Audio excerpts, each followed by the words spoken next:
Il y a 24 ans, la reine-mère du Royaume-Uni, Elizabeth Bowes-Lyon, venait juste de nous quitter. Elle n'était pas une princesse de naissance, elle était la fille d'un comte écossais et neuvième sur une fratrie de 10 enfants.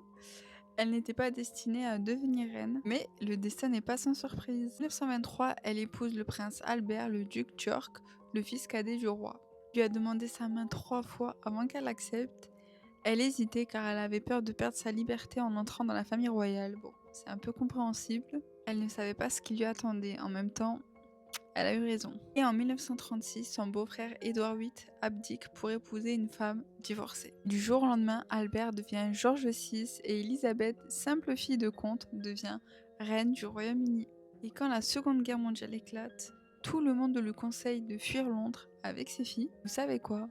Elle refuse, elle reste, elle visite même les quartiers bombardés, serre les mains dans les décombres, relève le moral d'un pays à genoux. Un certain Hitler la surnomme même la femme la plus dangereuse d'Europe. En 1952, George VI meurt à 56 ans. Elisabeth a donc 51 ans et elle est veuve. Sa fille aînée devient la reine Elisabeth II et elle prend le titre de reine-mère et continue pendant 50 ans. Malheureusement, en 2002, sa fille Margaret meurt. Elle insiste pour participer aux funérailles malgré sa fragilité. Quelques semaines plus tard, le 30 mars 2002, la reine-mère Elizabeth Bowes-Lyon meurt.